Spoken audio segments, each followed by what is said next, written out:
The lasagna was still warm when she walked into my kitchen like she owned it. I remember standing at the counter wiping my hands on a dish towel, watching her set her purse down on the island, my island, the one my husband and I had picked out together at the tile showroom in Scottsdale 3 years ago. She didn't ask. She just put it there, the way you put something down in a place that belongs to you. My 40th birthday party, 32 people in my backyard, string lights I'd hung myself the night before, my neighbor's husband manning the grill, and her, standing in my kitchen, running her finger along the edge of my KitchenAid mixer, smiling at me like we were old friends. "You have such a beautiful home," she said. I said thank you. I even smiled. That's the part I still think about sometimes, how I smiled. Her name was Vivienne. She worked with my husband at his firm, which I'd known for about 2 years. What I didn't know, what I was still about 3 hours away from finding out, was that she had a key to my front door, that my husband had given it to her sometime in January, that she had used it. But I'm getting ahead of myself. Let me start the way things actually started, which is the way most disasters start, quietly, and over a long time. My husband, I'll call him what everyone else called him, which was Trent, and I had been together for 11 years, married for 8. We met when I was 29 and he was 32, at a charity auction for a children's hospital in Phoenix. He bid on a weekend package to Sedona that I had also been bidding on, and when he won, he turned around and handed it to me, just like that. "You clearly wanted it more," he said. I thought that was the most charming thing anyone had ever done. For a long time, it was. We bought the house in Chandler when our daughter was 3. 5 bedrooms, a pool, a fig tree in the backyard that I had been babying for 4 years and that finally gave us fruit last fall. Our daughter was 11 by the time of the party. Old enough to notice things, old enough to remember them. I worked as a project manager at an urban planning consultancy, decent salary, good benefits, enough flexibility to be home for pickup most days. Trent was a partner at a mid-size commercial real estate firm. We were fine, more than fine, most years. We took vacations, we had date nights, we argued about the usual things, dishes in the sink, whose turn it was to call the plumber, whether we were saving enough for retirement. Looking back, I can see the specific moment things shifted. It was a Tuesday in October, maybe 16 months before the party. Trent came home later than usual and went straight upstairs to shower before dinner. He'd been doing that more, coming home, showering, joining us at the table already clean, like he was washing something off. I noticed, but I didn't name it. That's the thing no one tells you about intuition. It speaks early and clearly, and we choose not to hear it because hearing it costs too much. By February, I had started to feel like a roommate in my own marriage. Not a bad roommate. We were polite. We were kind. We co-parented well. But somewhere, the warmth had gone out of it.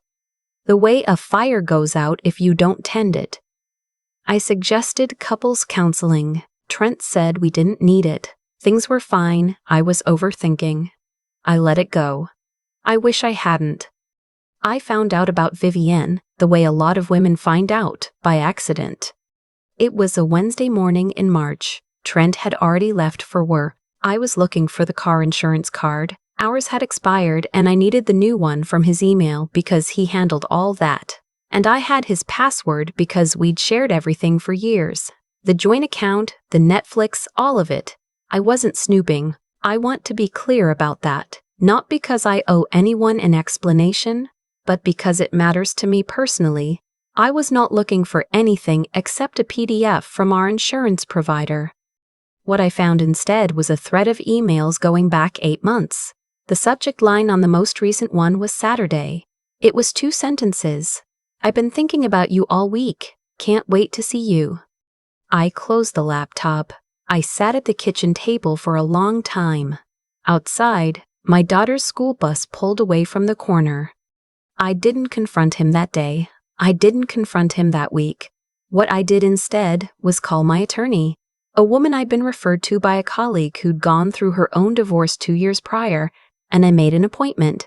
Then I called my best friend who had known me since college, and I drove to her house on a Thursday evening and I sat on her couch and I cried exactly once for about 20 minutes. She held my hand and didn't say anything unhelpful. Then I washed my face and we made a plan. The plan was simple. I was not going to react. I was going to prepare. My attorney was thorough. Arizona is a community property state, meaning assets and debts accumulated during the marriage are generally split 50-50.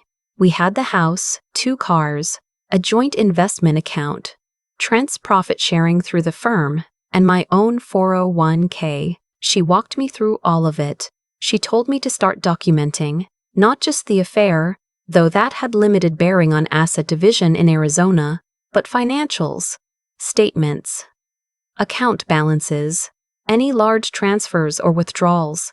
I started keeping a folder on a drive only I had access to. I also, quietly, had the locks rekeyed in April.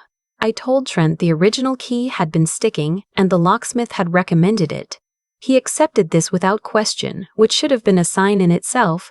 A husband paying attention would have asked at least one follow-up question. What I didn't know until the night of my birthday party was that he'd already made a copy for her. The party was my idea. I'd been wanting to do something for my 40th since the previous year. A real gathering, the kind with a long table and good food and people who actually mattered. I'd sent the invitations 6 weeks out. I'd made the lasagna and the roasted vegetables and a lemon tart that my daughter helped me with on Saturday morning, her small hands pressing the dough into the pan. Trent had been supportive of the party in the vague, logistical way he was supportive of most things by then. He ordered the wine. He moved the patio furniture. He introduced Vivian to my neighbor as someone from the office. I saw that from across the yard. I had a glass of rosé in my hand and I didn't spill a drop. She was younger than me, 33, I later learned, though she looked both younger and somehow tired. She had dark hair and a very deliberate smile, the kind that was practiced. She wore a green dress that I could tell she'd chosen carefully. She was not what I had expected, though I don't know exactly what I had expected. For the first 2 hours I watched her the way you watch something you're not sure is a threat yet. She was careful. She stayed close to Trent, but not obviously so. She laughed at the right moments. She complimented the lasagna to my face with such sincerity that for a single irrational second, I wondered if I'd imagined everything. Then I went inside to get more napkins and she followed me. That was when she set her purse on my island. That was when she looked around my kitchen with that particular proprietary gaze. And that was when she said with a kind of casual intimacy that she had no right to, he talks about putting in a bigger island, more counter space. I turned to look at her. Does he? I said. She held my gaze for a beat too long. Then she smiled and said, "The lasagna really is wonderful." I handed her the basket of napkins. I said, "Would you mind taking these out? I have a few things to finish in here."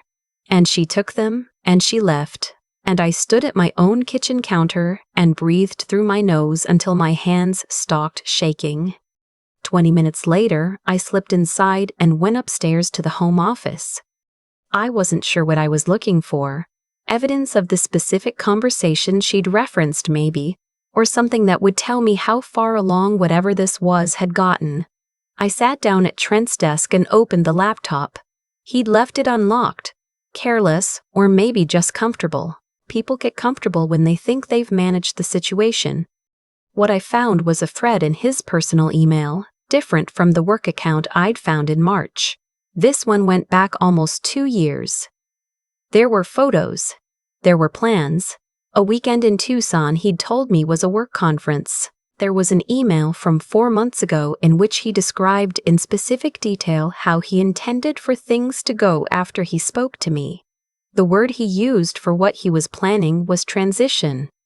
He had told her we were basically separated, that it was just a matter of timing. that he was going to talk to me after the holidays.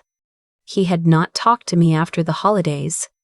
I also found, in that same folder, a screenshot of a Zillow listing, a 2-bedroom condo in Tempe listed at $412,000.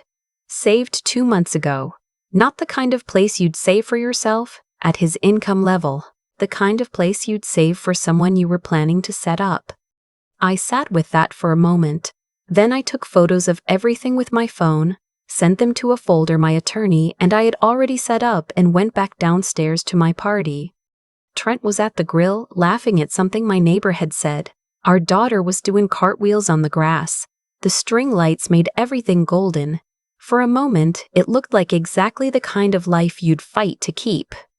I went to the bar cart we'd set up on the back patio, poured 2 glasses of the good Bourbon Trent's bottle, the one he saved for company, and walked to where Vivienne was standing by the garden bed, looking at my fig tree. It finally gave fruit last fall, I said, handing her a glass. She took it. I could see her recalibrating, trying to read what this was. It's beautiful, she said. It took a long time, I said. A lot of patience, a lot of tending to something that didn't show results for years. She looked at me over the rim of her glass. I looked back, completely still. Then I said, I want to give you something before you leave tonight. A gift. I think it'll answer some questions you may not even know you have. She laughed, a short, confused laugh. That's kind of you. It is, I said, genuinely. I left her with the bourbon. I had asked my attorney 3 weeks earlier about a specific scenario. What if, hypothetically, I were to give my husband's girlfriend a copy of certain documents? Was there anything improper about that? My attorney had looked at me over her reading glasses for a long moment. Then she said, that would be entirely your choice to make. The envelope had been in my car since Thursday. Inside was a printout of the Zillow listing, a copy of the email in which Trent used the word transition, a brief summary, prepared by my attorney, outlining what community property division would likely look like in our specific financial situation, including Trent's profit sharing, which she may or may not have known about, and which was substantially larger than his stated salary suggested.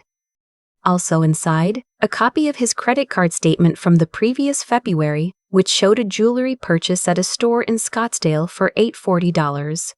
I had never received jewelry from my husband in February, or March, or any month since. I wasn't giving her the envelope to hurt her. That's what I want people to understand. I had been angry, yes. In the weeks after finding those emails in March, I had been angrier than I had ever been in my adult life. A clean, clarifying anger that I was grateful for, because it kept me from collapsing. But by the night of the party, the anger had settled into something more useful. I gave her the envelope because she deserved to have accurate information, because someone was making decisions for her based on a version of events she had not consented to, because the thing that had been done to me had, in a quieter way, also been done to her. I found her near the front door as people were starting to leave. I pressed the envelope into her hand. It was a plain manila envelope, sealed, her name written on the front in my handwriting. I meant what I said, I told her. It's a gift. Open it when you're home. She looked at me for a long time. Something in her face had changed from earlier in the evening. The deliberate smile was gone. She looked young, and a little uncertain and very tired. Okay, she said quietly. She left. I closed the front door. I filed for divorce 9 days later. Trent did not take it well, which is to say he cycled through the predictable stages quickly and loudly. He said I was being rash. He said we should try counseling, which I had suggested 18 months earlier, but I didn't say that. He said whatever I thought I knew, I didn't have the full picture. I told him I had, in fact, quite a comprehensive picture, and that my attorney had been working on this for 3 months, and that the paperwork was already in order. He went quiet after that, the kind of quiet that means someone is doing the math and not liking the results. Our daughter stayed with me during the process, by mutual agreement. She was 11, old enough to understand that something had broken, old enough to ask direct questions, young enough that I was careful about what I said. I told her that her dad and I both loved her and that would not change. I told her that sometimes adults make decisions that don't make sense to other people, but that she was not one of those decisions. She cried. I held her. I did not cry in front of her. Not once. Though I did a fair amount of it in the car. What happened with Vivienne I found out in pieces. My best friend told me, because she had a mutual acquaintance. Vivienne had confronted Trent the week after the party. The conversation, by all accounts, had not gone the way he'd planned. She had not known about the profit sharing. She had believed they were further along in a separation process that had, in reality, not begun. She had known he was married, yes, and I want to be honest about that. She had not been an innocent party, but she had been lied to about the specifics in ways that mattered, and when those specifics came to light, the relationship ended. Trent had, in the span of about 2 weeks, lost his wife and the woman he'd been lying to, both. By midsummer, he had moved into a rental apartment in Tempanish, not the condo he'd saved on Zillow, which was no longer listed. The community property settlement meant he walked away with substantially less than he'd apparently imagined. His attorney made several arguments about my business income during the marriage. My attorney made better ones about his. The house was mine. The fig tree was mine. My daughter's school, her friends, her Sunday soccer league. None of that changed. People ask me sometimes how I managed to stay calm that night, at my own birthday party no less. How I smiled at her in my kitchen and poured bourbon and handed her an envelope without screaming. I don't have a poetic answer. The truth is that somewhere between March and July, I had made a decision about what kind of woman I wanted to be on the other side of this. Not the woman who'd been humiliated. Not the woman who'd fallen apart. The woman who'd seen it clearly and handled it quietly and come out standing. There's a version of this story where I confront him at the party, where I throw someone out of my house, where I give the neighbors something to talk about for years. That version would have felt good for about 4 minutes. It would have cost me leverage, composure, and possibly the clean settlement I eventually received. Instead, I served the good bourbon, and I handed her an envelope, and I said goodnight to my guests, and I carried my sleeping daughter upstairs at the end of the evening, and I lay in my own bed, and looked at my own ceiling and thought, okay, not happy, not triumphant, just, okay. I know what I know. I did what I did. The rest is paperwork and time. My 40th year was the hardest of my life, and also, in ways I didn't expect, the most clarifying. I learned that I could hold myself together when it counted. I learned that my best friend would answer the phone at 10 at night and not make me feel small for needing her. I learned that my daughter, at 11, had more steadiness in her than I had given her credit for. I learned that the fig tree would keep producing fruit, regardless of what happened in the house beside it. That first fall after Trent moved out, my daughter and I made fig jam together. We stood at the stove on a Saturday morning in October, the kitchen smelling like sugar and warm fruit, and she asked me if I was sad. I thought about it honestly. Sometimes, I said, not right now. She leaned her head against my arm. The jam bubbled. I stirred it and watched it thicken, and I thought, this is mine. This kitchen, this child, this particular Saturday morning.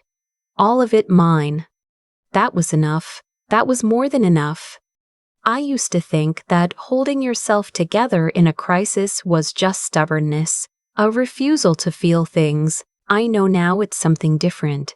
It's what happens when you've already done your grieving in private, in the car, on your best friend's couch, at 2 a.m. staring at a laptop screen that showed you exactly who your life had become. By the time the crisis arrives in public, there's nothing left to fall apart. You've already put yourself back together. That's not coldness.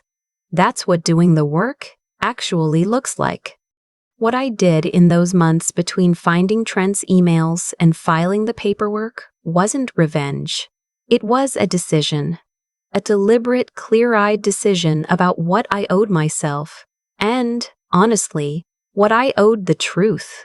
I could have screamed at my own birthday party. I could have made a scene that people would have talked about for years.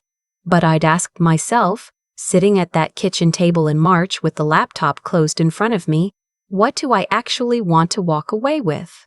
Not just the house, not just the settlement, though those mattered. I mean, what kind of person did I want to be when this was over? I chose the answer first, then I built backward from it. That's the thing nobody tells you about hard situations. The outcome is often shaped long before the moment that looks decisive. People saw me hand Vivian that envelope and thought that was the move. It wasn't. The move was 3 months earlier when I called my attorney instead of my husband, when I opened a separate drive, when I sat in my car outside my best friend's house and cried, and then decided I was done being passive about my own life. The envelope was just the last step in a process that had already been completed. I've thought about Vivian a lot since then, more than people might expect.